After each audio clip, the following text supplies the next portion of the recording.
Un estado de shock no es algo que se produce únicamente cuando nos pasa algo malo, sino también cuando perdemos nuestra narrativa o nuestra historia, cuando nos desorientamos. Lo que nos mantiene orientados, alerta y a salvo del shock es nuestra historia.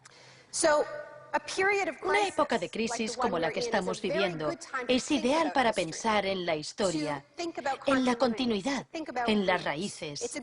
Es un buen momento para situarnos en la historia de la lucha humana. La doctrina del shock.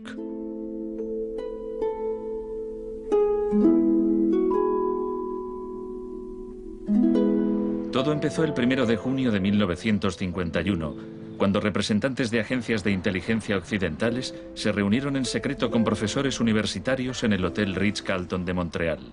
Como resultado de esta reunión, el ejército financió una investigación sobre el aislamiento sensorial en la Universidad de McGill. El aislamiento sensorial es una forma de producir una monotonía extrema. Provoca una reducción de la capacidad crítica, nubla la mente y el sujeto se queja de que ni siquiera puede fantasear. Y cuando un estudiante universitario no es capaz de fantasear, mal asunto. Mientras experimentábamos, empecé a creer que quizá algo que causara incomodidad o incluso dolor sería más tolerable que las condiciones de aislamiento que estudiábamos. Hebb decidió dejar de trabajar en la investigación.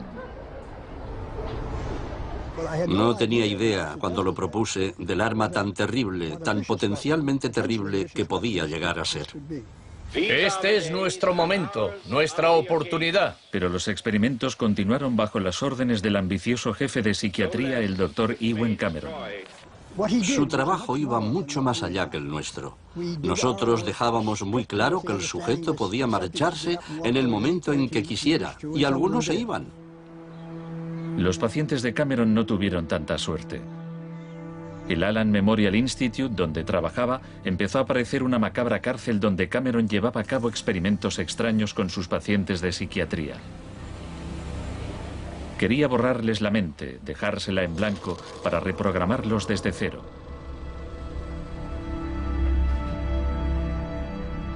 Janine Huart, una joven madre de 4 hijos, padecía una depresión posparto. Me entraban escalofríos cuando me decían: mañana te toca tratamiento de electrochoque. Me estremecía, me daba mucho miedo.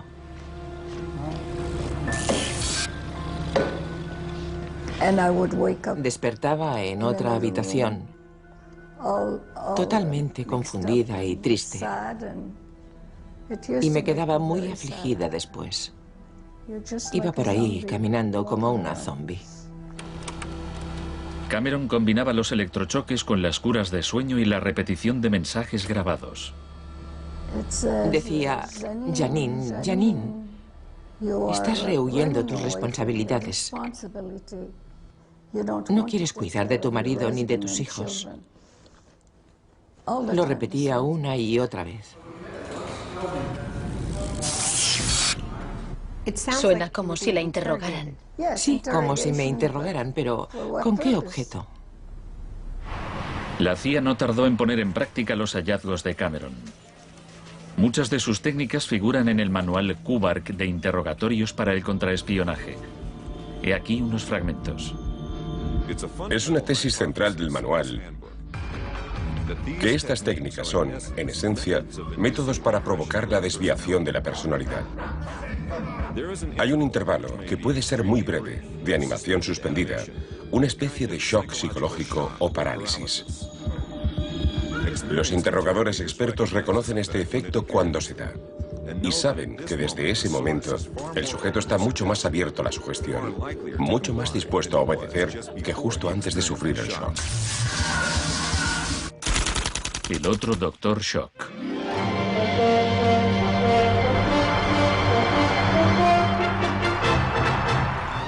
En la misma época en que Ewen Cameron realizaba sus experimentos en Montreal, un partidario de otro tipo de shock trabajaba no muy lejos de allí.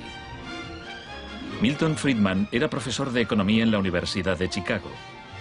Creía que la terapia de shock económico impulsaría a las sociedades a aceptar un capitalismo más puro y desregulado. En octubre de 2008, durante la mayor crisis financiera desde 1929, Naomi Klein acudió a la Universidad de Chicago para hablar de Milton Friedman. Cuando Milton Friedman cumplió 90 años, la Casa Blanca de Bush organizó una celebración en su honor y todos pronunciaron discursos, incluido George Bush, pero el mejor fue el de Donald Rumsfeld. Mi cita favorita de ese discurso de Rumsfeld dice así: Milton es la encarnación de una realidad, la de que las ideas tienen consecuencias. La tesis que sostengo es que el caos económico que ahora mismo impera en Wall Street, en la América Media y en Washington, deriva de muchos factores, por supuesto, pero que entre ellos están las ideas de Milton Friedman. El crack de 1929 en Wall Street desencadenó la Gran Depresión de los años 30.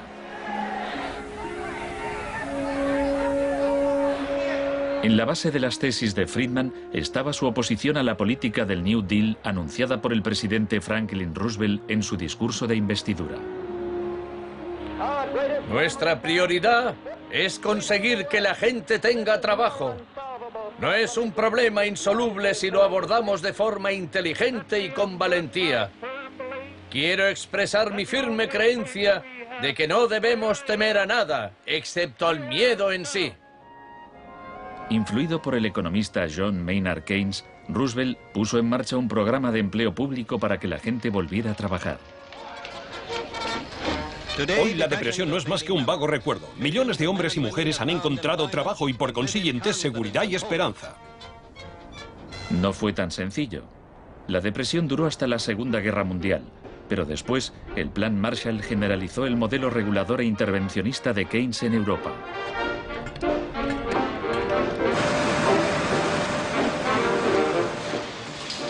Sus principios gozaron de gran aceptación, aunque no por parte del Departamento de Economía de la Universidad de Chicago. Milton Friedman, desde esta universidad, libró una guerra contra el New Deal. Friedman era miembro de un grupo llamado Sociedad Mont Pelerin, dirigida por el economista Friedrich von Hayek. Creían que si el gobierno dejaba de prestar servicios y de regular los mercados, los problemas de la economía se resolverían solos. En los 50 los consideraban bichos raros, pero en los últimos 30 años sus ideas se han convertido en la doctrina económica dominante. La tesis de la doctrina del shock es que nos han contado un cuento sobre cómo estas medidas radicales han triunfado en el mundo, que no se han propagado de la mano de la libertad y la democracia, sino que han requerido shocks, crisis y estados de emergencia. Milton Friedman entendía la utilidad de las crisis. Solo una crisis, real o percibida, produce auténticos cambios. Cuando esa crisis sobreviene, las medidas que se toman dependen de las ideas que flotan en el ambiente. Primera puesta a prueba, Chile. Fue en Chile donde los seguidores de Friedman aprendieron a explotar un shock o crisis a gran escala. Por lo general, los voceros del neoliberalismo, los publicistas oficiales, ni siquiera mencionan a Chile. Empiezan a contar la historia a partir de Thatcher y Reagan, porque eso queda mucho mejor.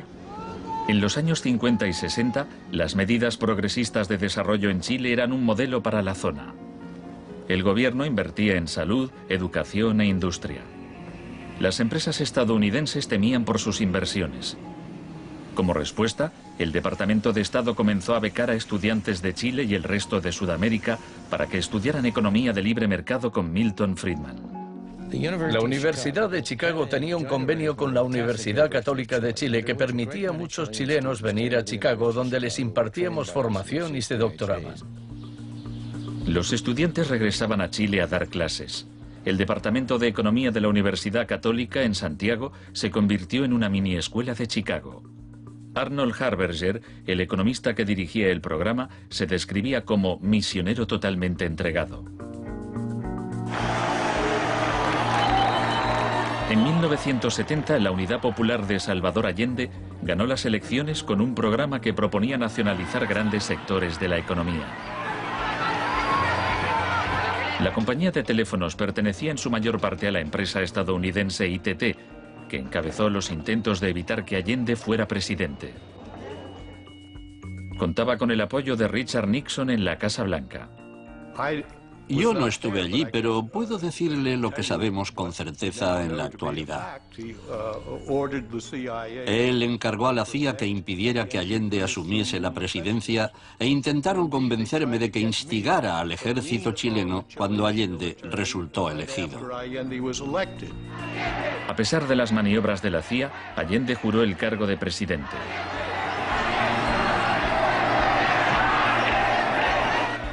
Richard Nixon ordenó al director de la CIA que hiciera gritar a la economía. Señor Nixon es presidente de Estados Unidos y yo soy presidente de Chile. Yo no tendré un término despectivo contra el señor Nixon mientras el señor Nixon respete al presidente de Chile. Comenzó a fraguarse un golpe militar. Los Chicago Boys chilenos se pusieron a trabajar en un programa económico de 500 páginas llamado El Ladrillo. Con dinero de Estados Unidos se hizo todo lo posible por desestabilizar la economía. Se declaró una huelga de camioneros que paralizó fábricas y tiendas. Hubo un golpe de Estado fallido el 29 de junio de 1973. Después, el 11 de septiembre, bajo el mando del general Pinochet, el ejército asaltó el Palacio Presidencial. El shock de la guerra. Chile había disfrutado durante 41 años ininterrumpidos de un régimen democrático que estaba siendo derrocado por medio de la violencia. Para Pinochet y sus partidarios el golpe era una guerra, y desde luego estaba concebido para parecerlo. Fue el precursor chileno de la doctrina militar de shock y pavor.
Fuerzas Armadas y de Orden, solo bajo la inspiración patriótica de sacar al país del caos que en forma aguda lo estaba precipitando el gobierno marxista de Salvador Allende. Los Chicago Boys entregaron a Pinochet El Ladrillo, su plan económico.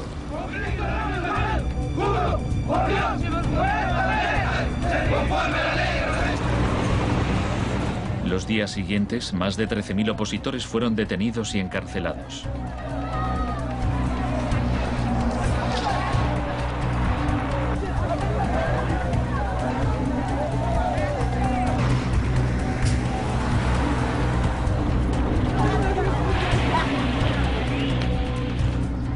Recluyeron a miles de presos en el Estadio Nacional y a muchos los torturaron. El mundo fijó su mirada en Chile. ¿Cuántas personas? Más de 5.000 personas, como 10.000 hay.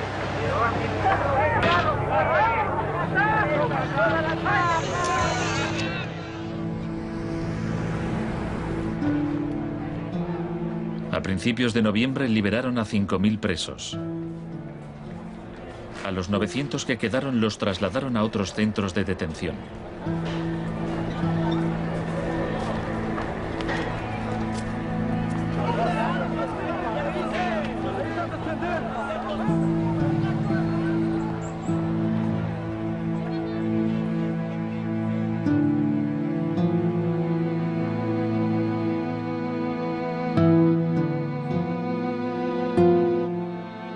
Menos de un mes después, la FIFA dejó a Chile jugar una eliminatoria para el Mundial de Fútbol en ese mismo estadio.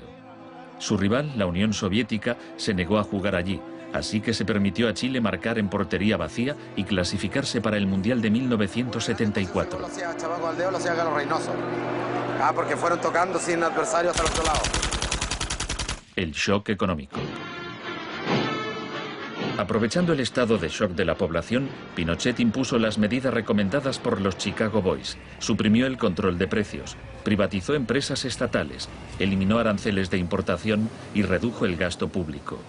Más tarde, Friedman reconoció abiertamente la importancia del experimento chileno. Se trataba del primer caso en que un avance hacia el comunismo daba paso a un avance hacia el libre mercado. No dio resultado. Al cabo de un año había una inflación del 375% anual, la más alta del mundo. Así que en marzo de 1975, Arnold Harberger y Milton Friedman volaron a Santiago. Empleó una expresión que nunca se había utilizado en el contexto de una crisis económica mundial. Exigió un tratamiento de shock. Dijo que él era como un médico que iba a ayudar a un país asolado por una epidemia y simplemente recetaba el remedio. Friedman escribió que el general Pinochet se mostraba receptivo a la idea de un tratamiento de shock, aunque era evidente que le preocupaba el paro temporal que podía causar.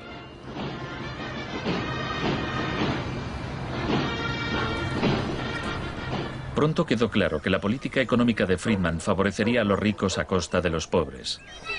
Se calculaba que una familia que intentara subsistir con el salario mínimo tendría que gastar el 74% de sus ingresos en pan. Viajar en autobús o beber leche se había convertido en un lujo. Pinochet acabó con la distribución gratuita de leche en las escuelas, disposición similar a la polémica medida que había tomado la joven ministra de Educación británica que más tarde sería su amiga. ¿Me siento aquí? Gracias. Muchas gracias. Para poder imponer estas políticas económicas, había que sembrar el miedo hacia un enemigo. Tampoco creo yo que se haya triunfado totalmente sobre el marxismo. El marxismo es como un fantasma. Cuesta mucho tomarlo. Mejor dicho, no se puede tomar.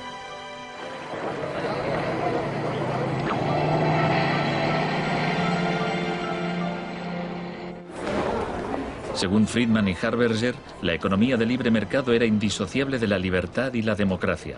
Pero en Chile, donde sus ideas se estaban aplicando en el contexto de una dictadura militar, no era así. Muchos latinoamericanos veían una relación directa entre los shocks económicos que empobrecían a millones de personas y las torturas infligidas a quienes creían en una sociedad distinta. Orlando Letelier era uno de ellos. Letelier había sido embajador de Allende en Washington. Pasó un año en una de las cárceles de Pinochet antes de exiliarse en Estados Unidos. En 1976, Letelier escribió: el plan económico tenía que imponerse por la fuerza, y en Chile esto solo podía conseguirse por medio de miles de asesinatos, el establecimiento de campos de concentración por todo el país y el encarcelamiento de más de 100.000 personas en 3 años.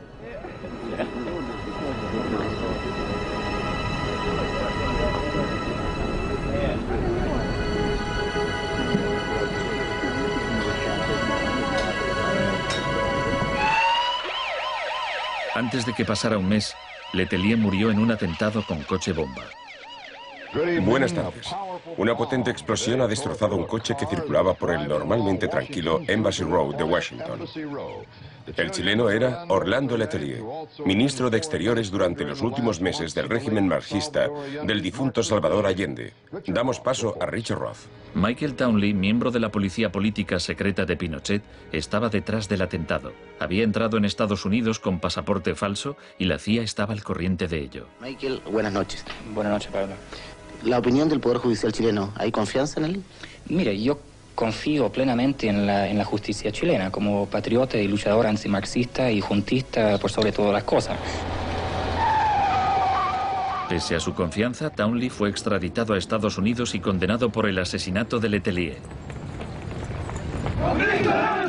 Pinochet gobernó Chile como dictador durante 17 años, pero en una entrevista en que se sinceraba, Harberger seguía negándolo. Un gobierno represivo no puede durar mucho tiempo en el marco de un sistema de auténtica libertad económica.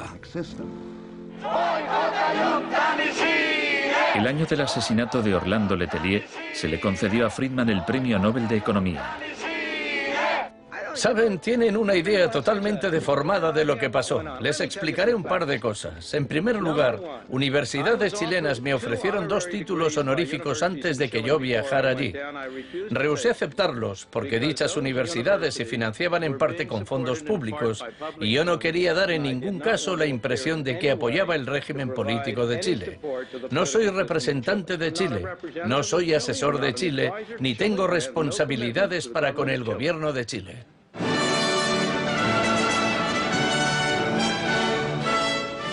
Y ahora le cedo la palabra al profesor Milton Friedman. Friedman, vete a casa. Friedman, vete a casa.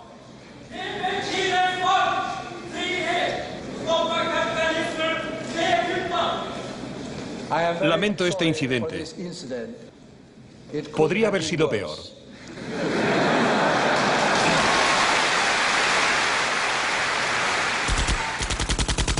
La revolución se propaga. El propósito de la doctrina del shock es contar una historia alternativa de cómo esa oleada salvaje de capitalismo puro e incontrolado que estamos viviendo llegó a dominar el mundo.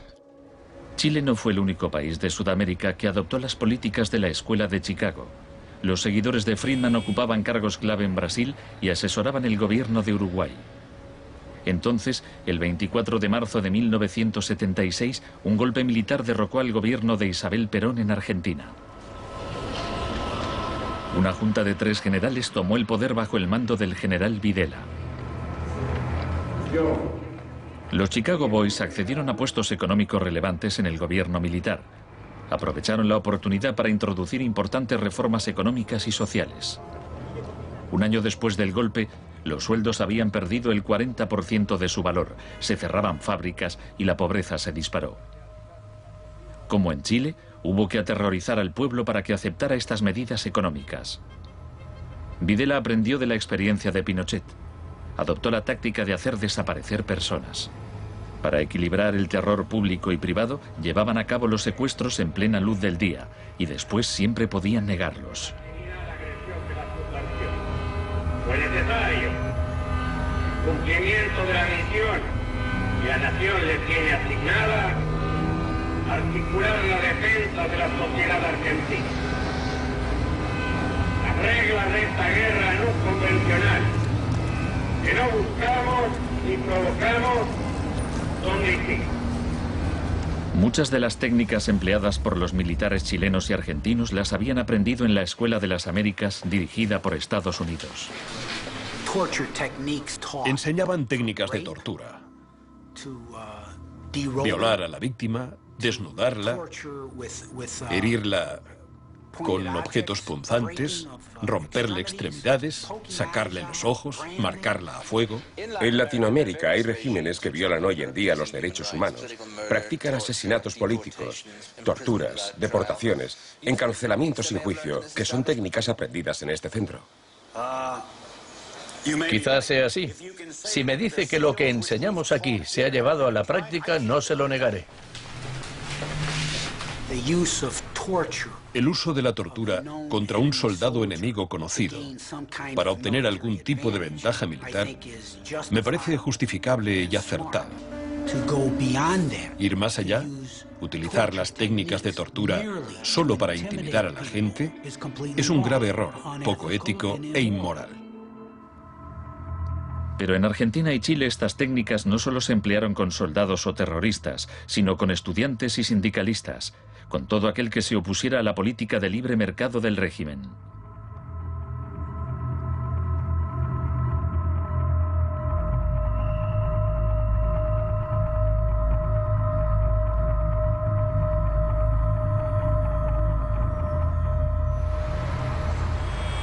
En 1978, la Junta de Argentina fue anfitriona del Mundial de Fútbol. La final se jugó en un estadio que estaba aproximadamente a 1 kilómetro del mayor centro de detención del país, donde había miles de presos en cámaras de tortura. Decir que con los goles, con el grito de gol, se tapaba la voz de los secuestrados, los gritos de los secuestrados, era una realidad. Organización extraordinaria, miles y miles de banderas, miles y miles de gargantas enronquecidas, 25 millones de argentinos que tienen un solo color, el celeste y blanco. El fútbol ha hecho el milagro del país, de este maíz maravilloso que nos siguen atacando a aquellos que... Argentina llevó su régimen de terror un paso más lejos que Chile. Entre los desaparecidos había cientos de mujeres embarazadas a quienes les permitieron dar a luz antes de asesinarlas. De todas aquellas mujeres que estaban embarazadas, les permitieron tener a sus hijos para una vez que nacieran sacárselos. Y eso sucedió con 500. Yo soy uno de esos 500. Esos niños, muchos de los cuales fueron criados por familias afines al ejército, eran un escalofriante recordatorio del proyecto de la Junta de rehacer toda la sociedad.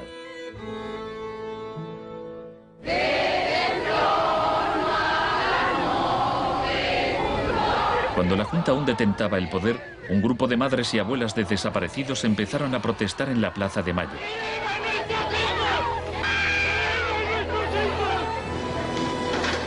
Como detectives buscaron a los niños perdidos. Tras la caída de la Junta, localizaron a algunos y los reunieron con sus familias. De vez en cuando encontraban restos. Por lo general, no encontraban nada.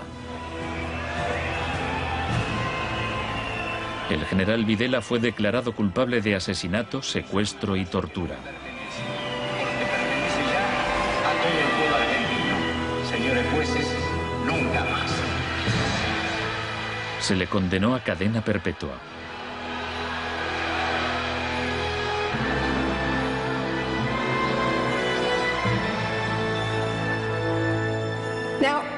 Estos primeros experimentos en Latinoamérica plantearon a Friedman y a sus acólitos un serio problema ideológico. Friedman había prometido que sus medidas no solo enriquecerían aún más a la élite, sino que crearían la sociedad más libre posible, que aquella era una guerra contra la tiranía, que el capitalismo y la libertad iban juntos. Sin embargo, vemos que en los 70 los únicos países que ponían en práctica esas ideas eran dictaduras militares. Nixon había dado todo su apoyo a la imposición de ese liberalismo brutal por parte de las dictaduras sudamericanas. En cambio, el caso de la política económica dentro de Estados Unidos, donde Nixon se estaba jugando la reelección, era harina de otro costal. La Escuela de Chicago y el mundo anglosajón. Friedman mantenía una relación cordial con Nixon. Varios de sus colegas y discípulos de la Escuela de Chicago obtuvieron cargos en el gobierno. Entre ellos Donald Rumsfeld. Con la ayuda de Dios. Enhorabuena. Gracias.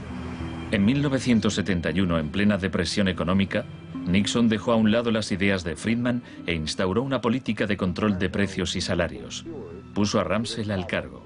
Es en esencia una cuestión de oferta y demanda. Hace tiempo que me opongo al control de salarios y precios. Creo que implica la injerencia del gobierno en la libertad individual y me parece intolerable. La política keynesiana tuvo éxito y Nixon salió reelegido con una victoria aplastante. Fue un duro golpe para Friedman. Más tarde, en 1979, Margaret Thatcher fue elegida primera ministra en Gran Bretaña. Su gurú intelectual era el viejo mentor de Milton Friedman, Friedrich von Hayek. Poco más de un año después, Ronald Reagan ganó las elecciones presidenciales de Estados Unidos. Ahora, tanto Gran Bretaña como Estados Unidos estaban en manos de friedmanitas declarados. El programa con que Margaret Thatcher llegó al poder se basaba en 4 puntos: recortar el gasto público, bajar los impuestos, reducir el número de empresas estatales o paraestatales, desregular la industria e introducir una política monetaria moderada y estable para combatir la inflación. Durante sus primeros 3 años en el poder, el paro se duplicó en ciertos sectores, lo que provocó oleadas de huelgas. El índice de popularidad de Thatcher cayó hasta el 25%. Estallaron disturbios en las principales ciudades británicas. Hasta los admiradores de Thatcher albergaban ciertas dudas. Los resultados económicos de la administración Thatcher son desiguales.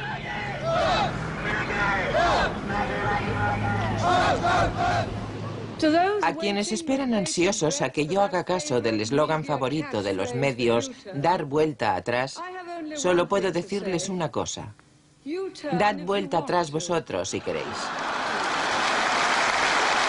La dama no es partidaria de ello. Friedrich von Hayek instó a Thatcher a adoptar las políticas de shock económico de Pinochet. Ella replicó: en Gran Bretaña, con sus instituciones democráticas y su necesidad de un alto grado de consenso interno, algunas medidas tomadas en Chile son del todo inaceptables. La enorme impopularidad de Thatcher demostraba una vez más que el fundamentalismo del libre mercado era demasiado impopular y perjudicaba directamente a demasiada gente como para sobrevivir en un sistema democrático que requería el consentimiento de los gobernados, a diferencia de una dictadura militar. Lo que sacó a Thatcher del abismo y salvó finalmente el proyecto fue una crisis, la crisis suprema, de hecho, una guerra. Estamos aquí porque, por primera vez en muchos años, un territorio de soberanía británica ha sido invadido por un país extranjero. El gobierno ha decidido que un importante destacamento zarpe en cuanto se hayan ultimado todos los preparativos. El acorazado Invincible irá en cabeza.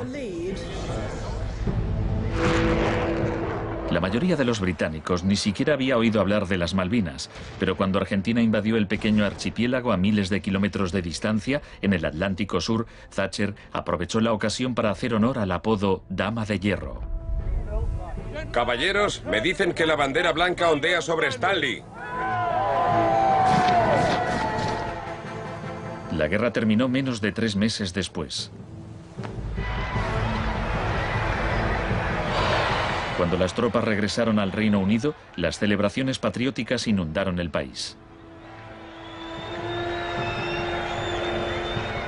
Thatcher ganó las elecciones de 1983 por amplia mayoría. Esto le permitiría aplicar una forma de terapia de shock económico como la impuesta en Chile.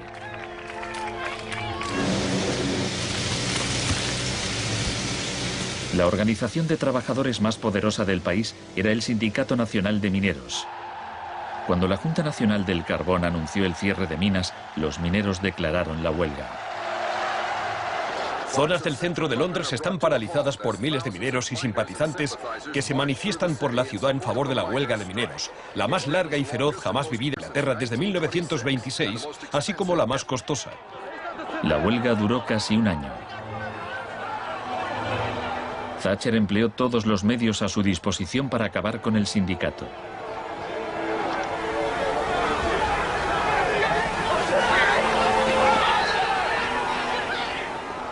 Al final, los mineros fueron derrotados. Thatcher aprovechó esta victoria para implantar la revolución de la Escuela de Chicago en su país. Una serie de anuncios vistosos promocionaba un programa de privatizaciones masivas. Thatcher vendió la industria del acero, el agua, la electricidad, el gas, el teléfono, aerolíneas, el petróleo. Privatizó las viviendas públicas. Salieron a concurso los servicios municipales. En 1986 se desregularon los servicios financieros y la banca. Se le llamó el Big Bang. No hace falta que le recuerde a ninguno de los presentes que el Big Bang es solo el principio. En el Reino Unido, antes de Thatcher, un gerente general ganaba 10 veces más que el empleado medio. En 2007 ganaba más de 100 veces más.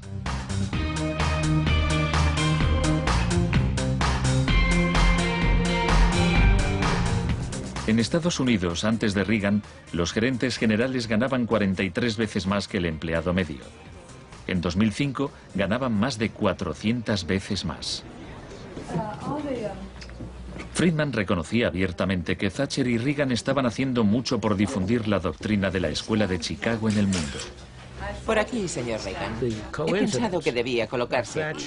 La coincidencia en el tiempo de los mandatos de Thatcher y Reagan fue sumamente importante para la aceptación pública en todo el mundo de un enfoque distinto de la política económica y monetaria. Muchas gracias.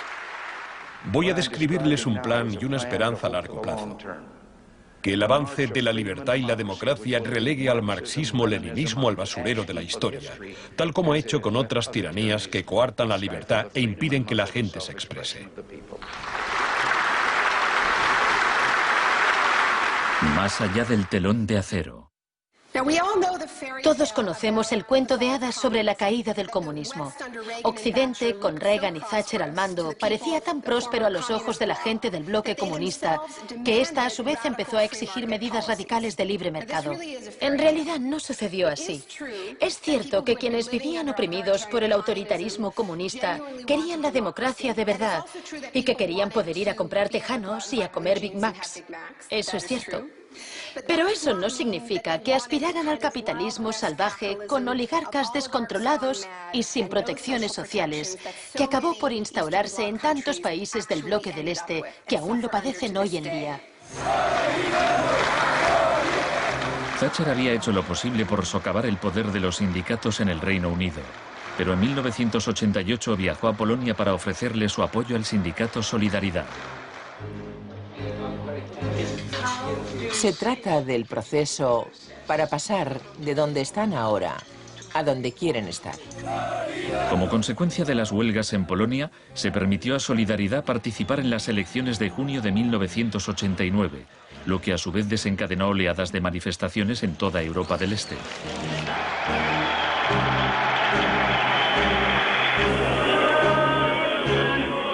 En épocas anteriores, la Unión Soviética había utilizado la fuerza para aplastar los movimientos democráticos.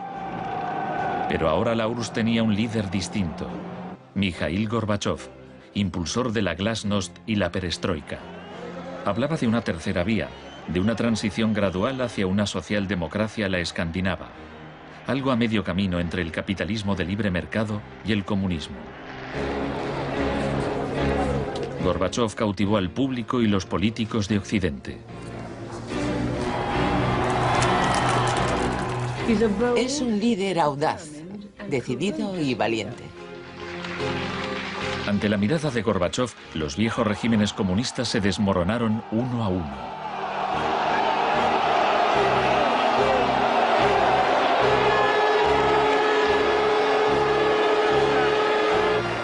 A finales de año, el símbolo más famoso de la división de Europa fue derribado.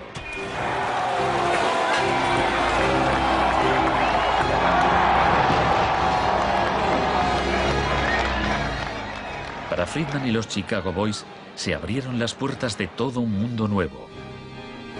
En la Unión Soviética, Gorbachov quería reformar la economía rusa poco a poco. En 1991, Gorbachov asistió como invitado a la cumbre del G7 en Londres.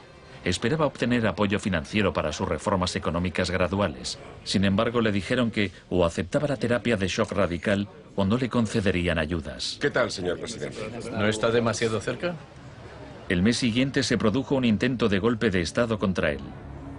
Miembros del sector duro del Partido Comunista pusieron a Gorbachov bajo arresto domiciliario en su casa de veraneo de Crimea. Los tanques rodearon la Casa Blanca, el Parlamento ruso.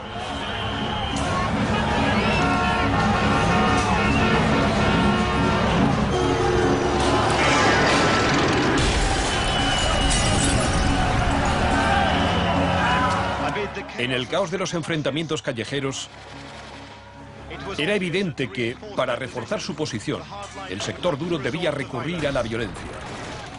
Estos choques entre el pueblo y las fuerzas del orden son algo nunca visto desde los tiempos lejanos de la Revolución Rusa. Hoy, cuando amanecía sobre un mar de escombros, empezaba a quedar claro que el golpe se estaba desmoronando. El edificio del Parlamento ruso estaba a salvo. El ejército no había intervenido. Y en el interior, Yeltsin tenía más poder que nunca.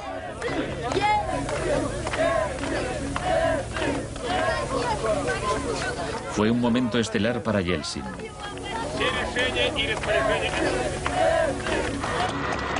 Gorbachov fue puesto en libertad y regresó a Moscú, pero había perdido buena parte del poder. Aplaudo los elevados principios del pueblo ruso y también los del presidente Boris Yeltsin. En diciembre de 1991 se disolvió la Unión Soviética, un shock profundo para el pueblo ruso. Yeltsin se hizo cargo entonces de la política económica de la Federación Rusa. El libre mercado llegó a Rusia y con él el caos. La adopción de las doctrinas de la Escuela de Chicago por parte de Rusia marcó el principio de un nuevo capítulo en la cruzada por el libre mercado. Fue shock en estado puro, sin nada de terapia. Pese a los intentos oficiales por promover el capitalismo popular, lo cierto es que un puñado de empresarios amasó grandes fortunas. Se vendieron empresas estatales a precio de saldo. La prensa rusa apodó a los asesores de Yeltsin los Chicago Boys.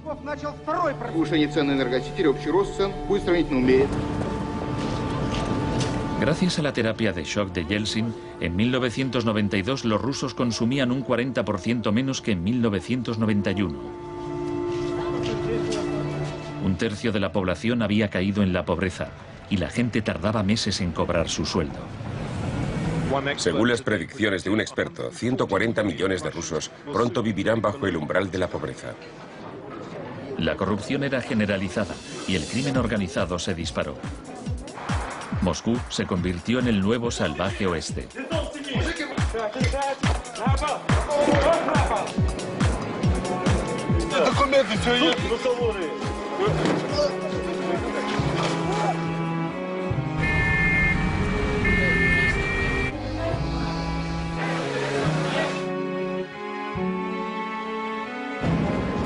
La mayoría de los rusos se oponía a que el radicalismo de los Chicago Boys se implantase en su país.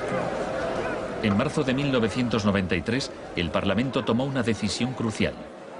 Votó a favor de retirarle a Yeltsin los poderes especiales que le había otorgado.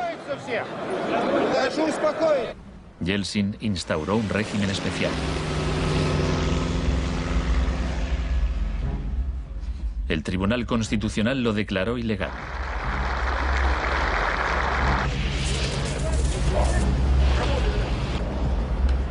El 21 de septiembre, Yeltsin, al estilo Pinochet, disolvió el Parlamento.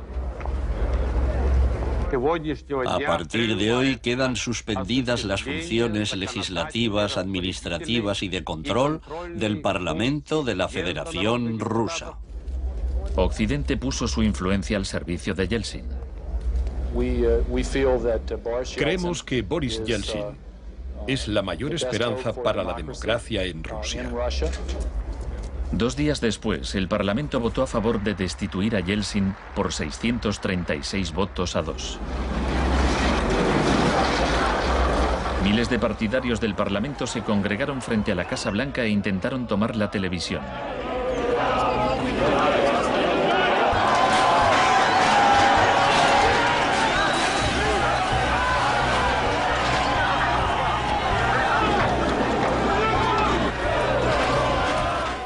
Parecía que los defensores del Parlamento iban ganando.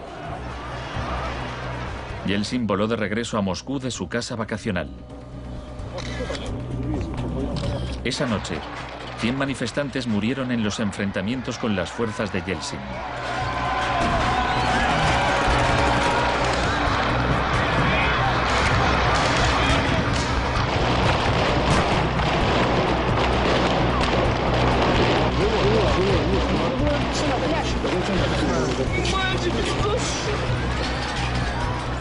El 4 de octubre, Yeltsin ordenó al ejército que atacara la Casa Blanca y bombardeara el mismo edificio que él había defendido 2 años antes. ¿No lo entendéis? ¡Son asesinos!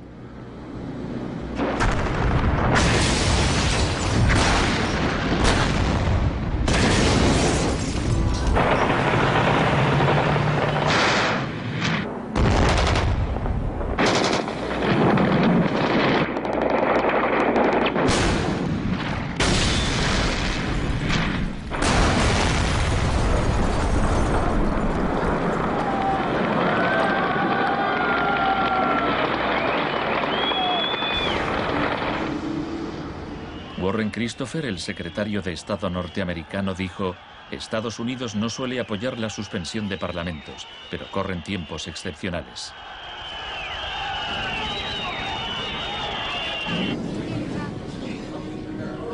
Yeltsin había conseguido el poder absoluto. Asesorado por sus Chicago Boys, practicó un capitalismo de amigotes. Se pusieron a la venta más industrias estatales, y así nació una nueva clase de empresarios multimillonarios con influencia política, los oligarcas. En 1998, el 80% de las granjas rusas estaba en quiebra y 70.000 fábricas estatales habían cerrado. En 8 años, el número de pobres había aumentado en 72 millones, mientras Moscú pasaba a ser la ciudad del mundo con más multimillonarios.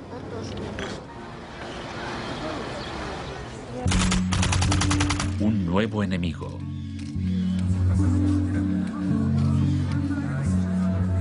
Buenas tardes, gracias por venir. Es un honor para mí anunciarles que voy a proponer a Donald Rumsfeld como secretario de Defensa.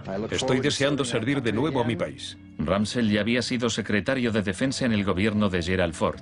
En ese entonces, el enemigo a temer era la Unión Soviética. No afirmo que nos estén invadiendo los rusos, sino sus tendencias. No digo que midan 3 metros, sino que medían 1,60 m, ahora 1,80 m y siguen creciendo. Ahora había un nuevo enemigo más cerca de casa. El 10 de septiembre de 2001, Rumsfeld expuso en un discurso sus planes para privatizar parte del ejército de Estados Unidos. Milton Friedman se habría sentido orgulloso. Decía: hoy hablaré de un adversario que representa una amenaza, una grave amenaza para la seguridad de Estados Unidos. Dicho adversario es uno de los últimos bastiones de la planificación central. Gobierna a golpe de planes quinquenales. Podría parecer que este adversario es la antigua Unión Soviética, pero ese enemigo ya no existe. Tenemos a este adversario mucho más cerca. Es la burocracia del Pentágono. Hoy le declaramos la guerra a la burocracia. Al día siguiente, el vuelo 77 de American Airlines se estrelló en el Pentágono y mató a 184 personas.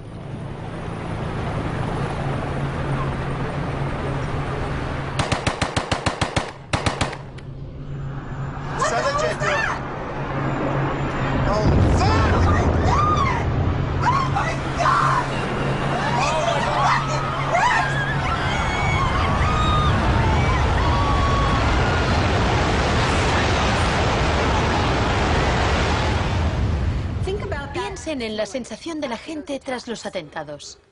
¿Quién es esa gente? ¿De dónde son? ¿Por qué nos odian? Se produjo una rotura de esquemas colectiva. No vivíamos en el mundo en que creíamos vivir. Y nuestros líderes no dejaban de repetir que todo aquello que creíamos entender antes del atentado ya no era vigente. Se acuñó una nueva frase, mentalidad pre-11S. Lo que ocurrió en ese momento fue que surgieron teorías nuevas por arte de magia sobre un choque de civilizaciones. De pronto, ese era el mundo en que vivíamos.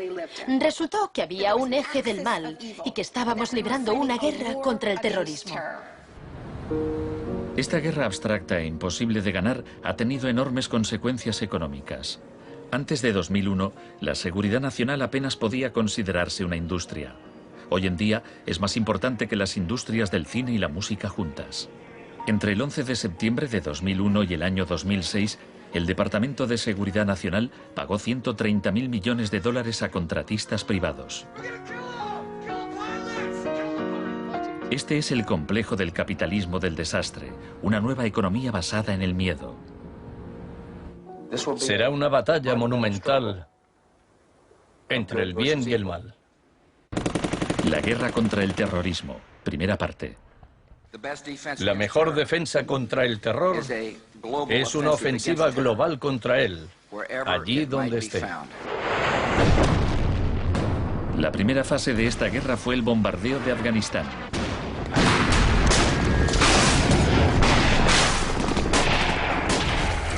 El gobierno talibán fue derrocado rápidamente. La posguerra resultó más complicada. Nuestra lucha contra el terrorismo empezó en Afganistán, pero no acaba allí. Buscamos sobre todo detenidos que nos sirvan para extraerles información.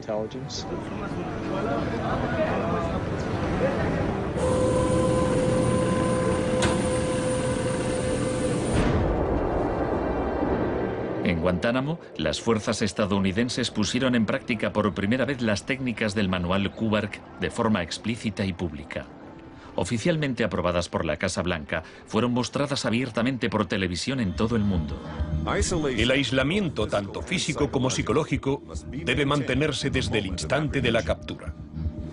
La capacidad de resistir se ve reducida por la desorientación. Los presos deben guardar silencio en todo momento y jamás se les debe permitir hablar entre sí. 3 de los presos, Asif Iqbal, Rual Ahmed y Shafiq Rasul, eran de Tipton, Inglaterra. Pasaron más de 2 años en Guantánamo antes de que los liberasen sin cargos. No te dejaban hablar con nadie, ni hacer nada, ni estar de pie. Te obligaban a pasarte todo el rato ahí sentado. Yo pensaba, ¿qué demonios está pasando? ¿Dónde estoy? ¿Pasaremos aquí el resto de nuestra vida? ¿Podremos regresar a casa, volver a ver a nuestra familia? De los 779 presos retenidos en la bahía de Guantánamo, solo 3 han sido condenados por algún delito.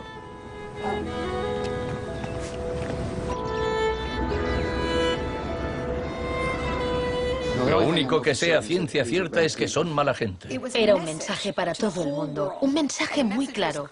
Esto es lo que te pasa si te interpones en nuestro camino. La guerra contra el terrorismo, segunda parte. La guerra contra el terrorismo no se libra contra un solo hombre o contra un solo país. Se alegaron muchas justificaciones para la invasión de Irak. Pero si Estados Unidos realmente hubiera querido invadir un país que presuntamente albergaba a líderes de Al-Qaeda, tenía armas nucleares y vendía tecnología nuclear a otros países, Pakistán habría sido la opción más obvia. Tenía contactos estrechos con los talibán y el poder estaba en manos de un dictador militar. En cambio, George Bush eligió como objetivo Irak, el país con la tercera mayor reserva de petróleo del mundo.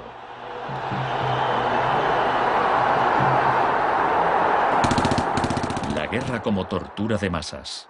Los planes de guerra del Departamento de Defensa no son como los de la Guerra del Golfo. Están más en la línea de la invasión de Panamá de 1989. Según ha podido saber la CBS, se iniciará en el llamado Día A con A de ataques aéreos, ataques tan devastadores que hará que los soldados de Saddam no puedan ni quieran oponer resistencia. La idea es que el bombardeo sea tan intenso que produzca, en palabras textuales, shock y pavor. Si el Pentágono se ciña a su plan de guerra actual, en un día de marzo, la aviación y la armada lanzarán entre 300 y 400 misiles de crucero contra objetivos en Irak, más que en los 40 días que duró la primera guerra del Golfo. Será un ataque de una magnitud nunca antes vista, nunca antes prevista. Harlan Ullman es uno de los artífices del concepto shock y pavor, que consiste en lanzar un gran número de bombas guiadas de precisión. Esto produce un efecto inmediato, como el de las bombas nucleares de Hiroshima. No es cuestión de días o de semanas, sino de minutos.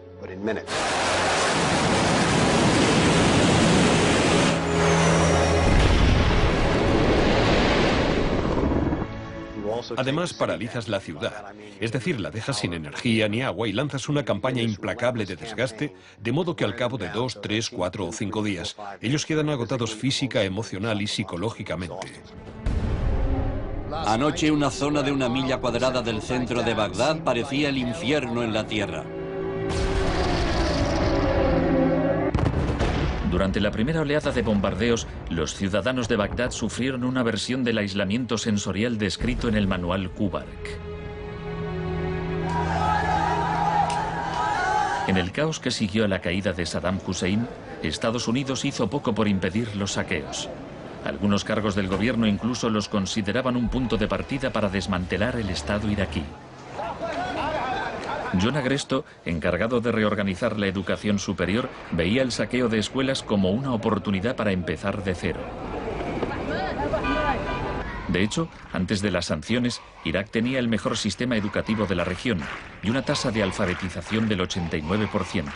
En cambio, en Nuevo México, estado natal de Agresto, el 46% de los ciudadanos eran analfabetos funcionales. En Irak se aplicaron 3 formas de shock distintas que actuaban a la vez y se complementaban entre sí. Estaba el shock de la guerra, seguido de inmediato por la terapia de shock económico impuesta por Paul Bremer. Y como la resistencia a esa transformación económica, a ese shock económico rápido iba en aumento, se aplicó el shock de la represión y la tortura. 3 clases de shock distintas. El shock económico.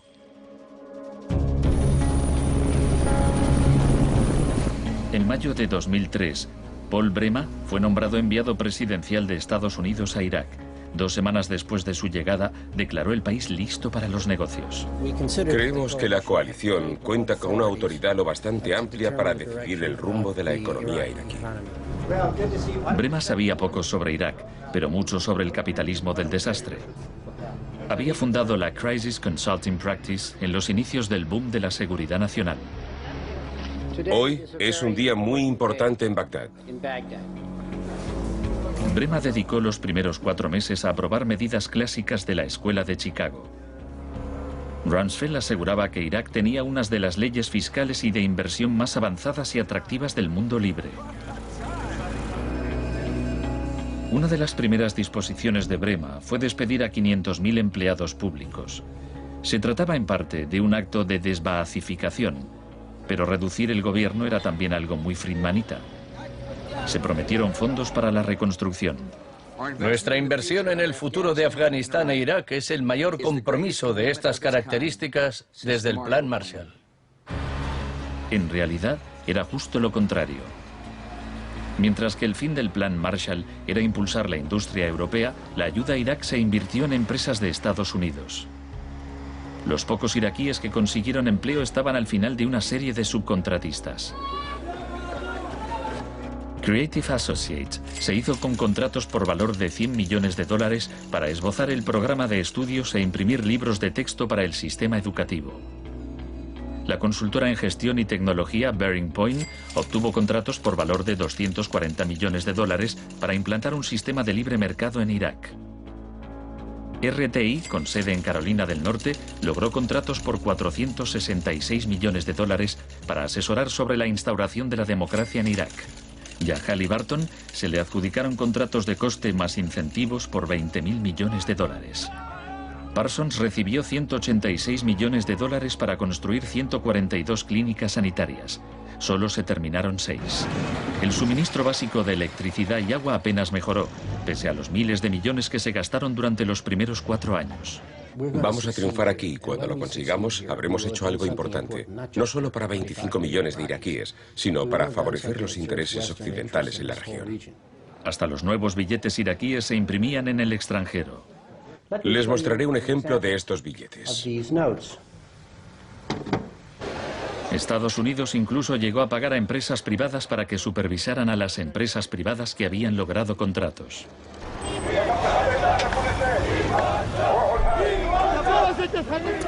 Estuve en Bagdad en 2004, cuando empezaban a cometerse atentados con frecuencia. De hecho, la noche en que llegué, una bomba estalló muy cerca del hotel. Pero lo que más me impactó entonces fue que, a pesar de la violencia y del caos, los iraquíes salieron a la calle a protestar al día siguiente. 19 muertos y 100 heridos en Nayaf. Lo que pedían en esa época era elecciones, tener voz y voto en el desarrollo de la era post-Saddam. En los primeros días de la ocupación, las protestas eran pacíficas, pero a medida que pasaba el tiempo, como las protestas no daban resultado, cada vez más iraquíes se unían a la resistencia armada.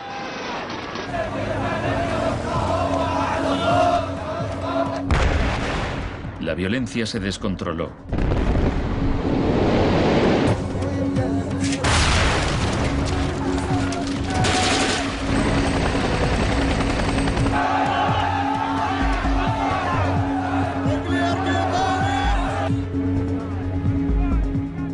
Como había ocurrido en Sudamérica 3 décadas antes, se dejaban cuerpos en la cuneta a modo de advertencia. Eran los desaparecidos de Irak.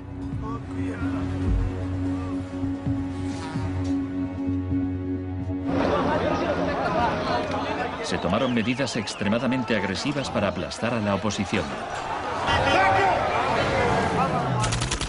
El shock de la represión.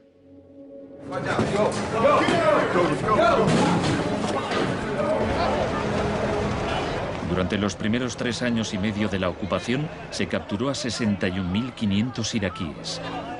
En la primavera de 2007, 19.000 seguían detenidos.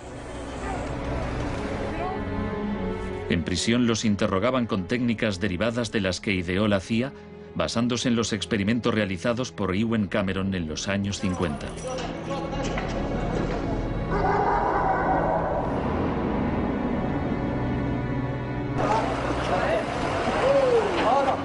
Según la Cruz Roja, altos cargos del ejército estadounidense admitieron que entre el 70 y el 90% de las detenciones en Irak fueron errores.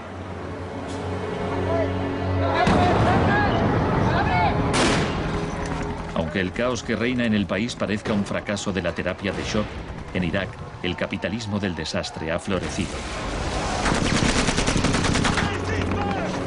El desastre en sí era una buena oportunidad para hacer negocio.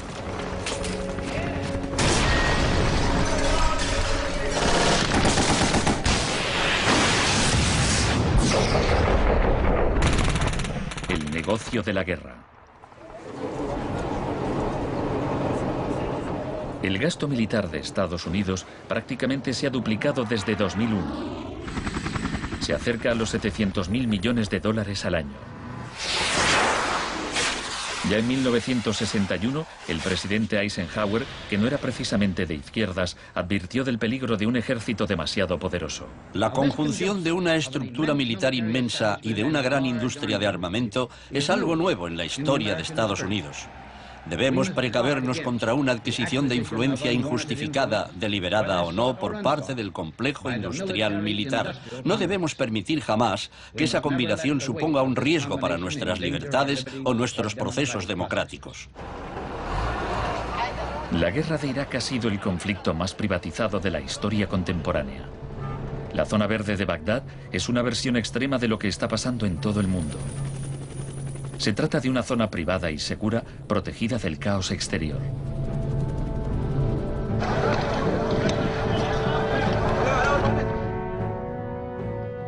En 1991, durante la Primera Guerra del Golfo, por cada 100 soldados había un contratista militar.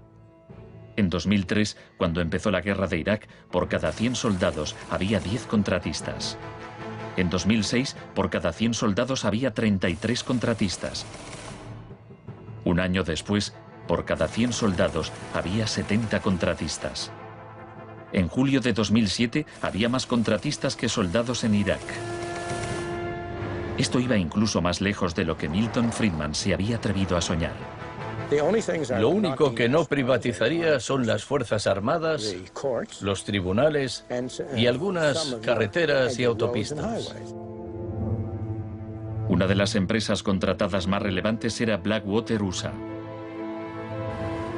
Durante la batalla de abril de 2004 en Nayaf, Blackwater asumió el mando de los marines estadounidenses. Docenas de iraquíes murieron durante la operación. Estados Unidos había blindado las empresas privadas contra las leyes iraquíes, por lo que éstas funcionaban en un vacío legal, un poco como Guantánamo. Le pregunté al secretario de Defensa hace un par de meses bajo qué se rige. El señor Rumsfeld... Iba a preguntárselo yo. Siga.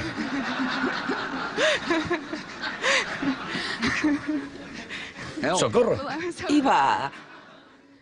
Del mismo modo que la terapia de shock de Cameron dejaba a los pacientes confundidos y deshechos, los múltiples shocks infligidos a Irak redujeron al país a un estado de anarquía y violencia sectaria. En la época en que ejecutaron a Saddam, en 2006, morían 1000 iraquíes por semana.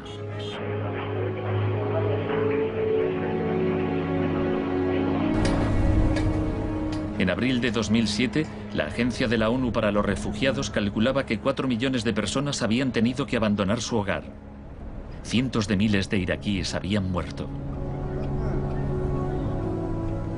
Creo que los historiadores escribirán con toda claridad que hicimos algo extraordinario y noble aquí.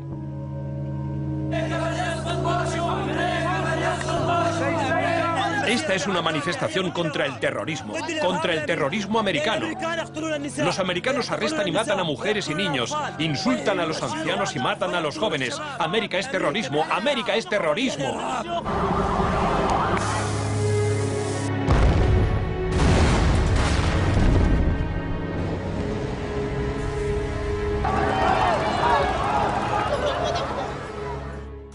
Un mundo de zonas verdes y rojas.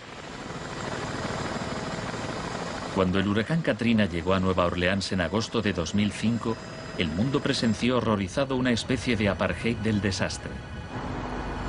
Quienes tenían recursos se marcharon de la ciudad, mientras decenas de miles de desfavorecidos tuvieron que quedarse prácticamente sin ayuda del Estado. Fui a Nueva Orleans cuando la ciudad todavía estaba inundada y descubrí que lo que había visto en Irak se repetía, no en un periodo de posguerra, sino después de un terrible desastre natural. Milton Friedman murió en 2006. La última recomendación que hizo sobre política oficial aparece en un artículo que publicó en el Wall Street Journal 3 meses después del Katrina. Dice, la mayor parte de las escuelas de Nueva Orleans están en ruinas y también las casas de los alumnos. Los niños se han dispersado por todo el país. Es una tragedia y también una oportunidad para introducir reformas radicales en el sistema educativo. Proponía privatizar completamente los colegios de la ciudad. Era su canto del cisne.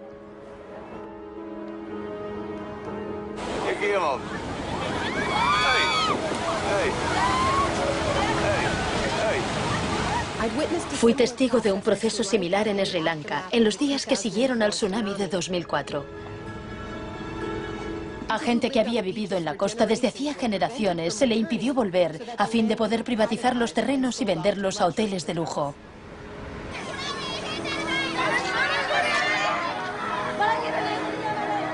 Justo a esto me refiero con la expresión doctrina del shock, al saqueo sistemático del sector público después de un desastre, cuando la gente está demasiado ocupada haciendo frente a la emergencia, a sus problemas diarios, para proteger sus intereses.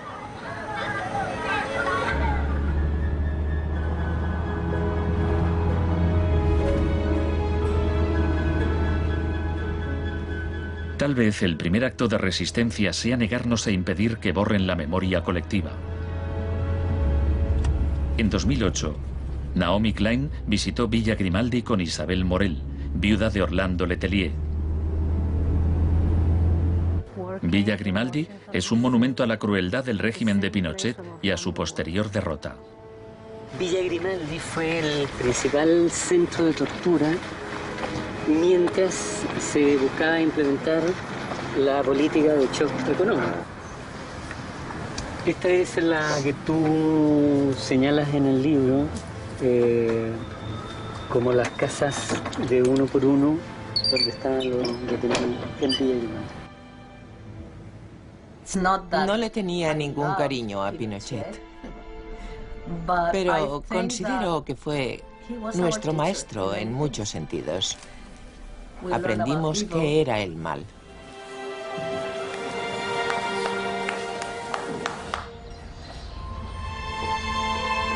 En 1988, Pinochet fue detenido cuando se encontraba en Londres. su vieja aliada, Margaret Thatcher, permaneció a su lado. Sé lo mucho que le debemos.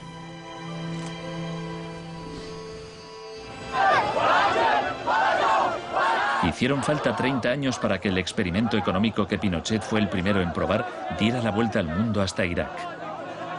Aún así, las similitudes entre pasado y presente son asombrosas. Entre los campos de concentración de Pinochet y el centro de detención de Bush en Guantánamo. Entre los desaparecidos de Chile y los de Irak.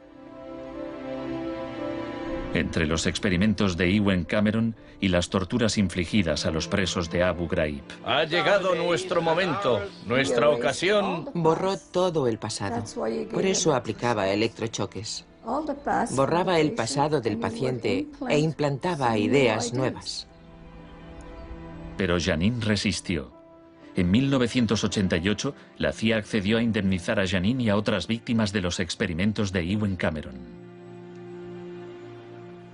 Janine, ¿estás orgullosa de que, aunque intentaron hundirte, tú has luchado con todas tus fuerzas y has vencido?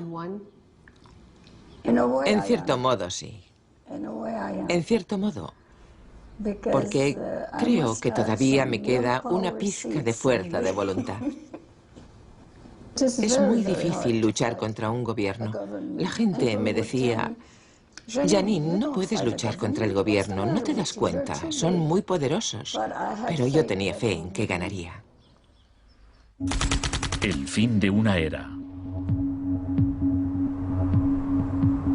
Los mercados no regulados son volátiles por naturaleza. Las burbujas se inflan y al final estallan inevitablemente. Tras la desregulación del Big Bang, en los 80, se han producido varios shocks económicos. En 1987 hubo un lunes negro. Los mercados se desplomaron de forma espectacular. Fue el mayor derrumbe porcentual ocurrido en un mismo día en la historia de la bolsa. En 1992 hubo un miércoles negro cuando los especuladores de divisas hicieron fortunas apostando contra la libra. En 1997 estalló la crisis asiática. En un año, 600.000 millones de dólares se perdieron en las bolsas de Asia.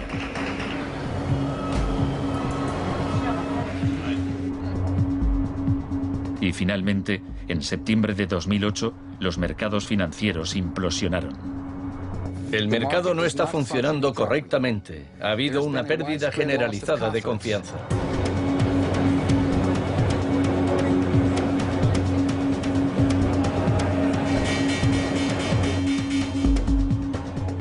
El 15 de septiembre, Lehman Brothers se acogió al capítulo 11 de la ley de quiebras. Solo una semana después, se anunció que los empleados de sus oficinas en Nueva York cobrarían 2.500 millones de dólares en primas. Se calcula que empresas de Wall Street pagaron 18.400 millones en primas el año del crack. Pese al torrente de retórica populista de quienes dicen plantar cara a los peces gordos y defender a los ciudadanos sencillos y no a Wall Street, nos encontramos ante una transferencia de riqueza de proporciones incalculables. Se está transfiriendo riqueza del sector público, de las manos del gobierno, que la ha recaudado de la gente de a pie en forma de impuestos, a manos de las empresas y los individuos más ricos del mundo. Huelga decir que son los mismos individuos y empresas responsables de la crisis. Nos encontramos en medio de un tsunami crediticio imprevisible. He encontrado un fallo cuyo alcance y duración ignoro, pero es algo que me tiene muy inquieto. En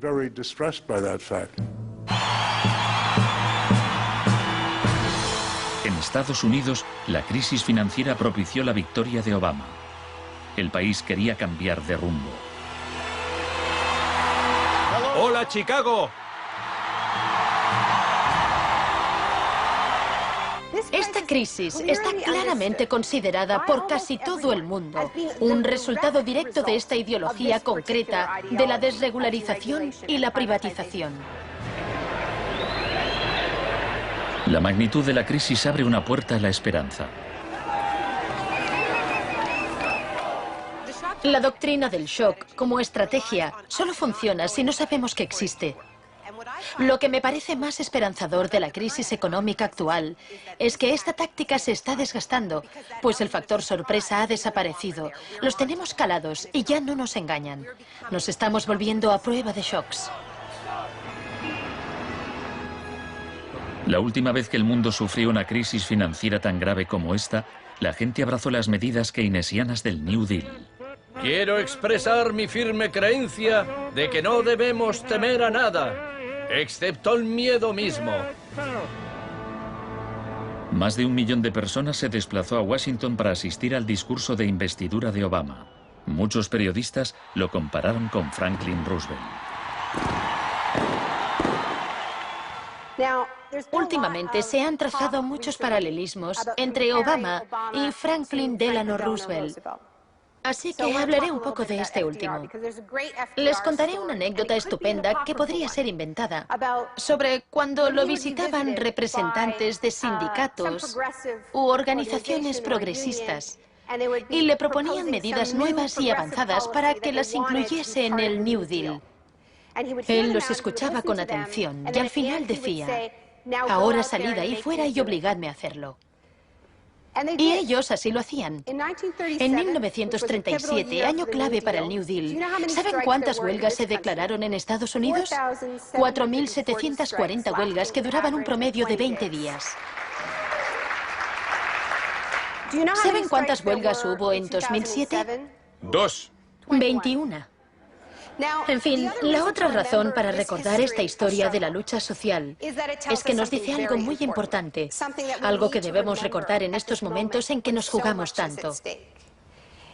Nos enseña que si queremos políticas contra la crisis que hagan de este mundo un sitio más sano, justo y pacífico, tendremos que salir ahí fuera y obligarlos. Gracias.